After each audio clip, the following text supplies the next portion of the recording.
जय श्री कृष्ण, जय श्री हरि। आज श्री हरिवंश पुराण को 159 दिन में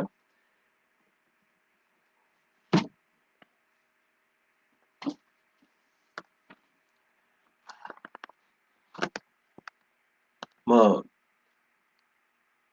सप्तनवतिमो अध्याय को बाकी भागलाई म अगाडि बढाउँदैछु। कल तक हमने श्रवण किया था। ऐश्वर्यशाली इंद्र ने उन चारों का अभिषेक करके जयंत से कहा, वीर, तुम्हें इन युद्ध विजयी राजाओं की भी रक्षा करनी है चाहिए। अनग, इनमें एक तो मेरे वंश का प्रवर्तक है और तीन श्री कृष्ण के वंश का विस्तार करने वाले हैं। ये सब मेरी आज्ञा से समस्त प्राणियों के लिए अवश्य होंगे, अवध्य होंगे। आज से इनका आकाश में गमनागमन स्वत सिद्ध होगा। स्वर्ग में तथा यादवों द्वारा सुरक्षित रमणीय द्वारकापुरी में भी ये आते जाते रहेंगे। दिग्गजों के पुत्र जो हाथी है, उच्च श्रवा के कुल में उत्पन्न जो घोड़े हैं तथा विश्वकर्मा के बनाए जो रथ हैं, उन सबको इन्हें इच्छानुसार प्रदान करो। वीर, ऐरावती के पुत्र जो शत्रुंजय और रिपुंजय नामक आकाशगामी हाथी है, उन्हें शंब और गद को दे दो, जिससे वो दोनों भी जिससे वो दोनों भीम कुल नंदन वीर यादवों द्वारा सुरक्षित रमणीय द्वारकापुरी में आकाश मार्ग से जा सके तथा अपने दोनों पुत्र को देखने के लिए यहाँ भी जब इच्छा हो आ सके। ऐसी संदेश देकर ऐश्वर्यशाली देवराज इंद्र स्वर्ग को तथा भगवान केशव द्वारकापुरी को चले गए। गद, प्रद्युम्न और सांब, ये तीनों महाबली वीर वहां 6 महीने और रह गए। जब वहां का राज्य सुदृढ़ हो गया, तब वे द्वारका को गए। देवो बम वीर जन्मेजय आज भी मेरु पर्वत के उत्तर पार्श्व में राज्य विद्यमान है, और जब तक यह संसार रहेगा तब तक वो वे बने रहेंगे। विभो, मौसल युद्ध समाप्त होने पर जब समस्त विश्री वंशी स्वर्ग लोक को चले गए, तब गद, प्रद्युम्न और सांब वज्रपुर में गए थे। जनेश्वर, वहां रहकर लोक करता भगवान श्री कृष्ण के प्रसाद में अपने शुद्ध कर्मों द्वारा पूर्ण स्वर्ग लोक में चले जाते हैं। नरदेव, यह मैंने तुमसे प्रद्युम्न के उत्सर्ग उत्सर्ग का वर्णन किया है। यह धन, यश तथा आयु प्रदान करने वाला है। इसके पाठ से काम, क्रोध आदि शत्रुओं का नाश भी होता है। पुत्रों और पौत्र की वृद्धि होती है। आरोग्य तथा धन संपत्ति की प्राप्ति होती है एवं मनुष्य महान यश का भागी होता है, जैसा कि द्वैपायन व्यास का कथन है। जय श्री कृष्ण। मैं आज अष्टनवतिमो अध्याय प्रारंभ करने जा रहा हूँ। इसमें आज हम इंद्र की आज्ञा से विश्वकर्मा द्वारा पुनः परिष्कृत की गई द्वारकापुरी का वर्णन के विषय में श्रवण करेंगे। वैशंपायन जी कहते हैं, जन्मेजय, गरुड़ पर बैठे हुए भगवान श्री कृष्ण ने द्वारकापुरी को देखा, जो देवलोक के समान शोभा पा रही थी। वहां चारों ओर समुद्र गर्जना की प्रतिध्वनि व्याप्त हो रही थी। उस पुरी में जहां तहां मणिमय पर्वत तथा यंत्र सुशोभित थे। बहुत से क्रीड़ा गृह बने हुए थे। अनेकानेक उद्यान, श्रेष्ठ वन, छज्जे और चबूतरे शोभा दे रहे थे। श्री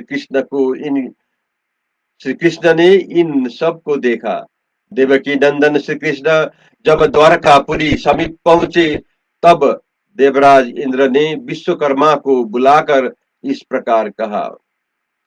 शिल्पियों में श्रेष्ठ विश्वकर्मा कर्मन, यदि तुम मेरा प्रिय करना चाहते हो तो श्री कृष्ण की प्रसन्नता के लिए पुनः द्वारकापुरी को पहले से ही अधिक मनोहर बना दो।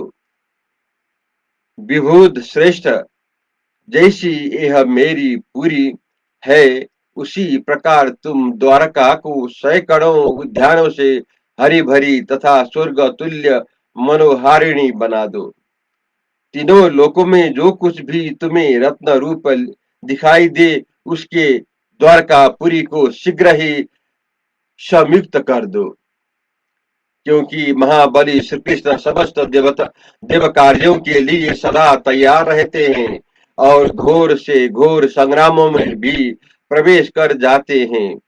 विश्वकर्मा ने इनके आदेश आदेश से उस पुरी में जाकर उस सब ओर से उसी प्रकार अलंकृत किया, जैसे देवराज की अमरावती पुरी सुसज्जित रहती है। यादवों को स्वामी यादवों के स्वामी गरुड़ वाहन श्री कृष्ण ने अपनी उस पुरी को विश्वकर्मा द्वारा निर्मित भव्य भावों से अलंकृत देखा। उस समय उस तरह सजी हुई द्वारका को देखकर संपूर्ण अर्थों से संपन्न सर्वव्यापी भगवान नारायण ने बड़ी प्रसन्नता के साथ उसमें प्रवेश आरंभ किया। विश्वकर्मा द्वारा विचित्र शोभा से संपन्न की हुई द्वारका में भगवान श्री कृष्ण ने बहुत से रमणीय वृक्ष खंड देखे, जो दृष्टि और मन को आकृष्ट कर लेते थे। वह पूरी गंगा और सिंधु के समान सुशोभित होने वाली चौड़ी खाइयों खाइयों से घिरी हुई थी। उनमें कमलों के समूह भरे हुए थे तथा हंस उसके जल का सेवन करते थे। ऊंचे टीले पर बने हुए सुंदर सुवर्णमय प्रकार परकोटे से जो सूर्य के सदृश प्रभा पुंज से परिपूर्ण था, घिरी हुई द्वारकापुरी घनमाला से घिरे हुए आकाश के समान शोभा पाती थी। नंदन और चैत्र रथ नामक बनों के समान मनोहर कानों से भली भांति घिरी हुई द्वारकापुरी मेघों से घिरे हुए द्युलोकों की भांति सुशोभित हो रही थी। द्वारकापुरी को पूर्व दिशा में शोभा संपन्न रैबतक पर्वत बड़ी ही मनोहर प्रतीत होता था। उसके शिखर, गुफा और आंगन सभी रमणीय थे।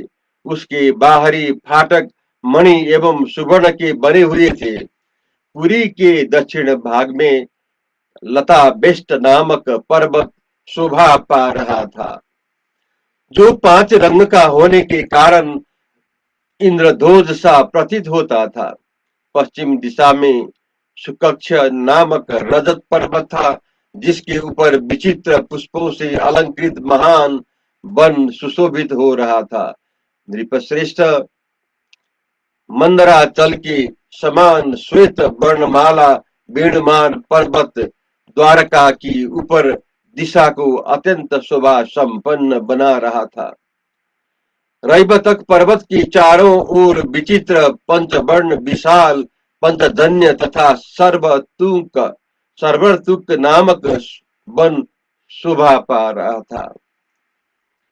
लता बेष्ट पर्वत के चारों ओर मेरु प्रभ नामक महान वन, भानु वन तथा पुष्पक नामक विशाल वन शोभा पा रहे थे।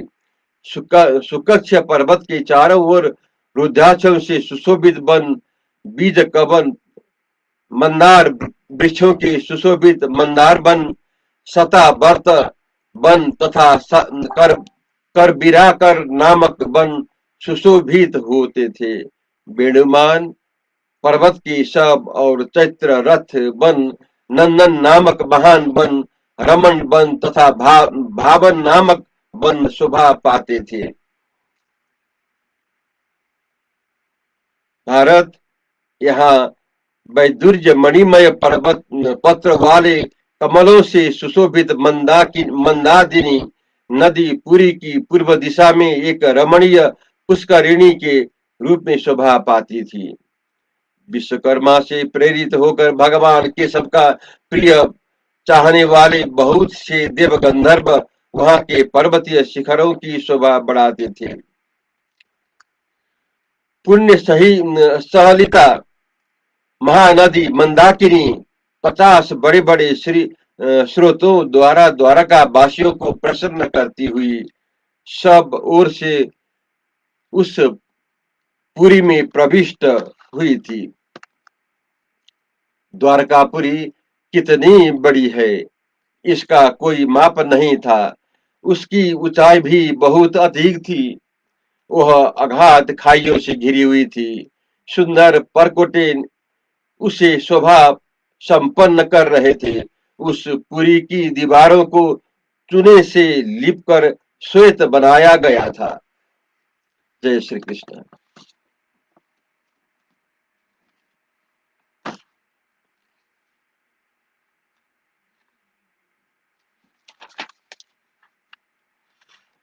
भगवान द्वारकापुरी को तीखे यंत्र शतग्नि और सोने की जलियों से विभूषित देखा।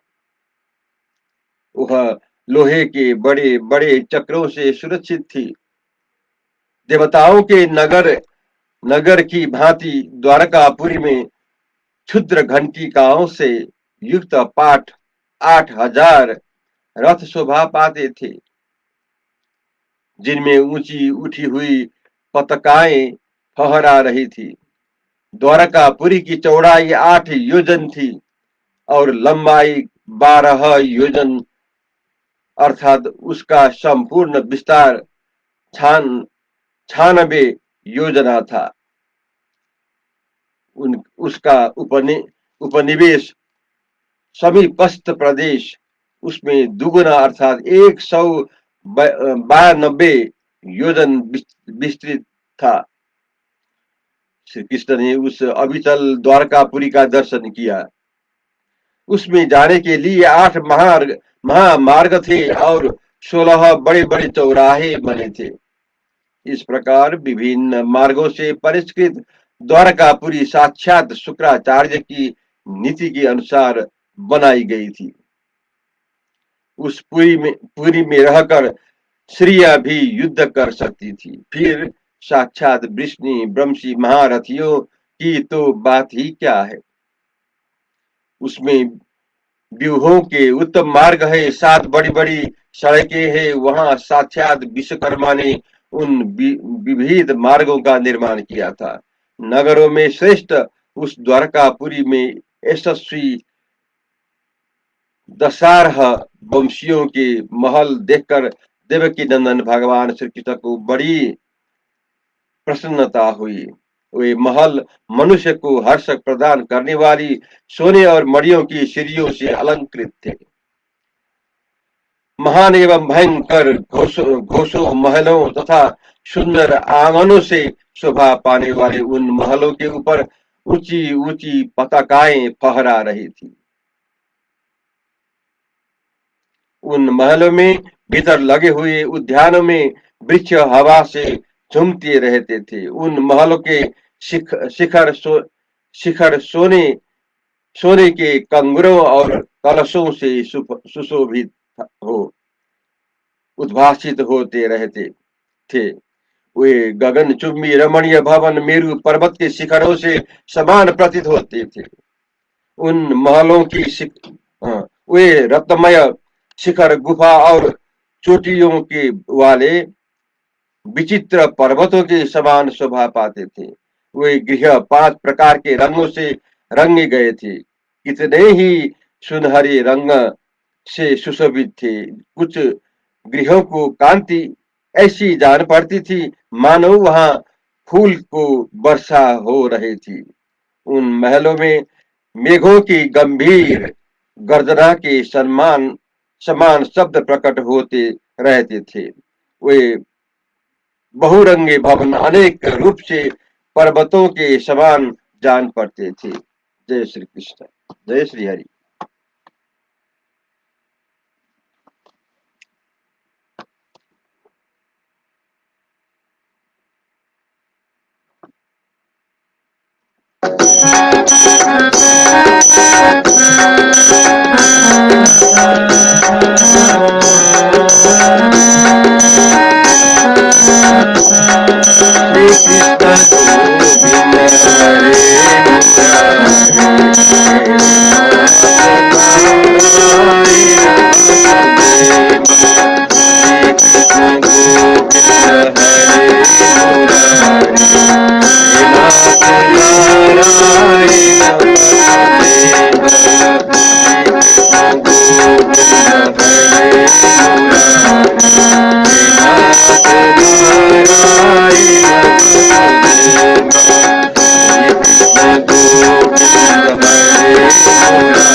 जय श्री हरि, जय श्री कृष्ण।